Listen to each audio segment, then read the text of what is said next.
Back here on SportsLine, a lot of things going on over the past week in sports. You crowned a Stanley Cup champion. You crowned a College World Series champion. NASCAR in town. Chase Elliott taking the checkered flag at the Ally 400 late last night after multiple weather delays. And we also had Tight End University here last week for the second consecutive offseason, put on by our Nashville resident, George Kittle, the star of the San Francisco 49ers, former tight end, three-time Pro Bowler Greg Olsen, and, of course, Kansas City Chiefs three-time Pro Bowl tight end and star Travis Kelce. All those guys getting together to put on this three-day camp where we try to bring the best tight ends in the NFL together and teach them what it takes to be even better. Trade some of the war secrets, go through some of the training things, and raise a little money in the process as well. I shouldn't say little, because it turned out to be $681,000 in benefit for the Boys and Girls Clubs around the country. Dawson Knox, another Nashville guy, tight end connection, Brentwood Academy standout, and now the star of the Bills, led all tight ends in local contributions. So his big money from Bills Mafia going to go to Boys and Girls Clubs up there in Buffalo. Chig Akwo, the Titans rookie, finished second in that. So good job by Chig. Good job by Titans fans for stepping up to the plate and getting money for Boys and Girls Clubs here in Middle Tennessee with that great donation. But cool cause, really cool event taking place at Vanderbilt. And we got a chance to catch up with some of the guys who make a big deal with this event, the guys really behind it. And we'll start with the guy from right here in Nashville, George Kittle, talking about the event, Tight End U, what he hopes guys get out of it, its growth from year one to year two. Oh, and he has a special message for Predators GM David Poile off the top here. Take a listen. Boys and Girls Club, yep. Awesome day, a lot of money raised. How cool is that? Oh, it's incredible. Just be able to be a part of an event that we can raise $681,000 plus four. It's just absolutely incredible. I mean, we got to give that all back to the Boys and Girls Club of America, support them, hang out with the kids all day, play some games, have them outside, exercise a little bit, have fun. I mean, it's just a great day to be a tight end, a great day to be a part of, this Bridgestone donation. Year two, it's blown up. Mm-hmm. Why? And what do you hope guys get out of it? Why is it blown up? My idea has always been that if you put the league's best in the same room, everyone else is going to be attracted to that. And great minds and great vibes kind of go together, and that's what being an NFL tight end is all about. So you put Travis Kelce, George Kittle, Greg Olsen, Darren Waller in the same room, Mark Andrews, who's unfortunately not here this year, but you put all those guys in the same room. People want to be a part of that. People want to learn. Like, there's knowledge being spoken, and whether you learn that from Travis Kelce on a route, or whether you learn that from me on a run play, or whether you learn that from a rookie who has a different mindset and looks at something a little bit different, we can all learn something from everybody. So that's why it's so special. And lastly, you're kind of a Nashville guy now. Oh, yes, I am. Why is it cool to have it here? How much did the other guys appreciate coming here and doing this for 3 days? Why Nashville? Well, one, I love Nashville. I live here. It's been home to me for the last 5 years, but I love doing it in Nashville because, one, it's such a desirable location. There's so much things. There's so much to do. It's really fun. You can have a great time, whether it's during the day, whether it's at night. And it's just, like I said, people want to come here. People want to be here. It's just great energy. And hey, where else would you rather be but 100 degrees in the humid? Yeah, it was hot out there, but those guys are used to that this time of year as they get set for the season. It got cut off there at the beginning, but George Kittle's message to Predators GM David Poile and the Predators in general: re-sign Philip Forsberg, who's one of his best friends, maybe his best friend here in Nashville. Re-sign Phil Forsberg was the message from George Kittle. I certainly think a lot of Predators fans agree with that message. We'll see if the Titans can get it done. Our phone lines are open, 737-7767, the number. And we say hello to Adam. Adam, good evening. Welcome to SportsLine. Man, thank you. I appreciate it. So I'm happy about our tight end. And I heard he actually looks pretty good, which is good for us, Austin Hooper. And then I'm not really sure about the depth. I think anything above Ferkser and what we were dealing with last year with that slew of injuries is probably better. But, man, what I was calling you for, I'm, like, hurting right now, Steve. Where's our sports coming from, man? Like, I don't know what I'm supposed to do with myself. So much of my time is occupied. And I guess I'll just wait till training camp, but I have nothing to talk about. Baseball's over. Hockey's over. Basketball's over. What are we supposed to do? It sucks. It is the slow time of the year, certainly around here, since we don't have a Major League Baseball team. So if you're not a big Braves fan or a Cardinals fan or something like that, it is a tough time of year. There's no question about it, and you just kind of have to bide your time. Fortunately, programs like this, other ones, we sit around all year long and we talk about the NFL and various things going on, and that's where the tight end U thing kind of becomes a factor here, because you see certain guys do certain things. You mentioned Austin Hooper.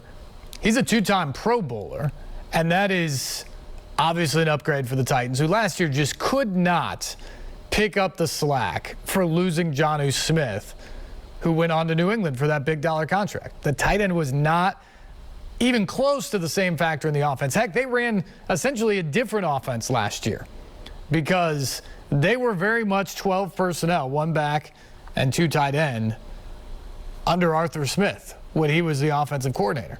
And last year, whether it be the change to Todd Downing, the loss of Jonnu Smith, the injuries in general, it became different. That was not their primary offensive formation. I think they probably get back towards that 12 personnel this year because of Austin Hooper, two-time Pro Bowl tight end that comes in. He has a track record of having success in the league. He has a track record of being a good red zone tight end. And the other guy that, look, it's early, no pads on yet. They didn't even have helmets on at tight end U. But I really like what I have seen from Chig Akwo. He had 3 touchdown catches from Ryan Tannehill in the 2 open days of minicamp when we were there to watch them as media. He showed an ability to get open, he showed good hands, and he has an athleticism and an ability, I think, to run through tackles that you don't always find. I think he has the potential to be a really good player, a guy that maybe can take some of that role of what a Jonnu Smith was. And you talk about the depth, at least at tight end, you got to feel much better about that, because last year, when you're talking about pass catchers, it was either guys at the goal line who were blockers who just happened to be open, or you hoped that Anthony Firkser could find his way to get open. This year, I think you have 2 legitimate pass-catching tight ends in Hooper and Akwo. And then you've got the other blocking type guys like a Jeff Swaim, or move on down the list. It's going to look different for the tight end position for the Titans this year, and that is a good thing.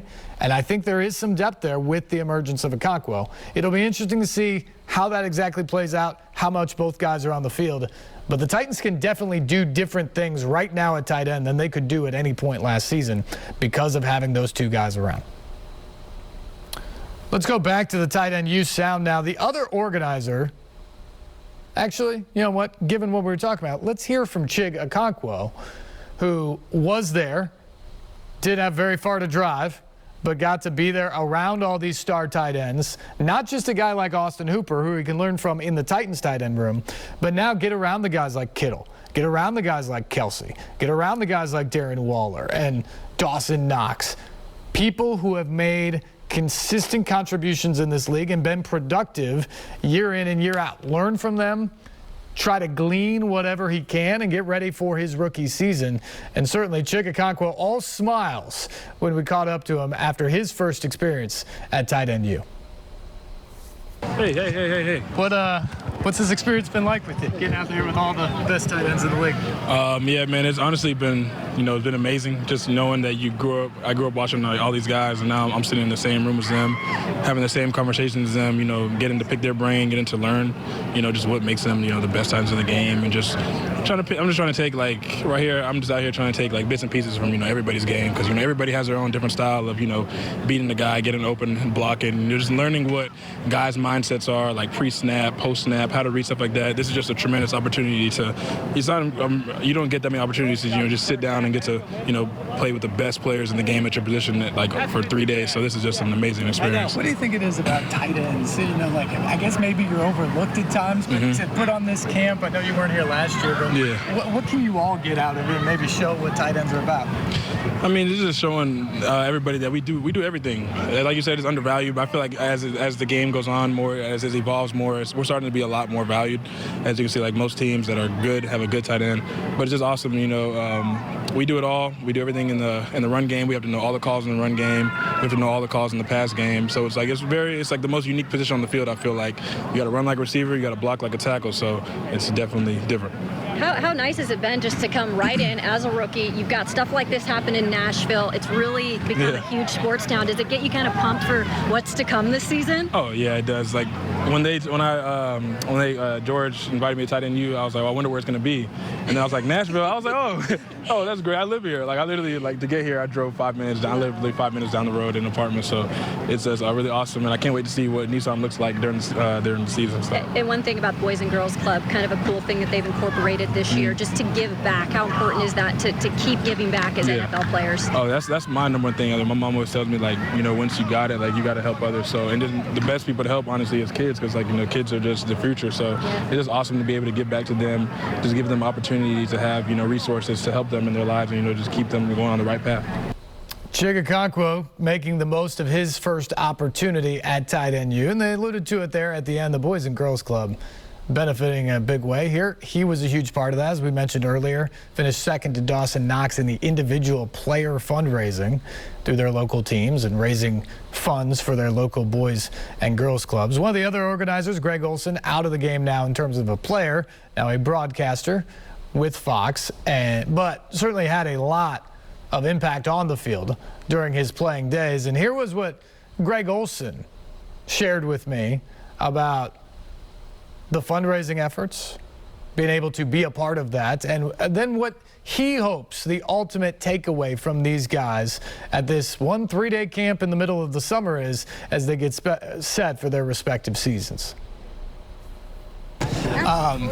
Did you even know it was $681,000? Yeah, we're just really, we're just so thankful that these partners like Bridgestone and Charmin and Bud Light. We have so many great partners that allow this event to be so special, and not only special for the NFL guys to come here and learn from each other and get better on the field in the classroom, but then of course to make such an impact on the community and bring it here, to the city of Nashville and support the Boys and Girls Club. It's a special event in a lot of ways. You guys get to be kind of kids today too, don't you? I think the big kids had more fun playing the games than the little kids did. Balloon toss and tug of war, they all felt like they were back in grade school, which was fun for the guys to have a little break and go interact with the kids. It was fun. Year 2, this is blown up. It really has. It's a testament to the people that we have a part of it. A lot of people that work really hard on putting this event together, and then the feedback and the turnout from the players. The guys love it. They love being out here. They love learning. They love being around each other, and that's what happens when you do all that. You get an event like this. Not every position group could do this. What makes tight ends special in that regard? Tight ends are a special group. They're dynamic. They're athletic. It's a fun position. It's a fun position to practice. It's a fun position to study. But then they also have great perspective. They also have great humility, and they're willing to get around each other and share insight and share perspectives and experiences. So it's a perfect combination, and the tight end position is a special one. I know you're busy, so last thing, in 48, 72 hours, what do you hope all these guys get out of it going into the season?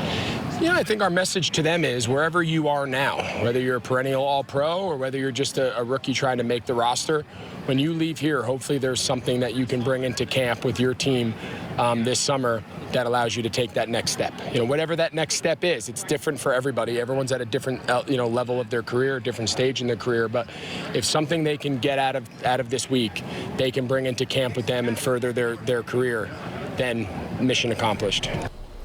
Greg Olsen talking about what those guys can get out of the weekend. They certainly look like they were having fun out there. They raised a lot of money, and now these guys go their separate ways, go back to training on their own, and get set to showing up for training camp. Most teams reporting, like the Titans, on July the 26th, which is exactly 1 month from yesterday. So counting down the days to get out there for training camp, get set for the 2022 NFL season. Certainly the Titans with high expectations remaining. When we come back, talk some more about the tight ends. Jonathan Hutton joins us to talk about the Titans' perspective on their tight end situation this year after the disappointment last year. Who's the best tight end in the game right now? We'll get his thoughts. Plus the Deshaun Watson mess. He goes in front of the NFL investigators this week. Will he play?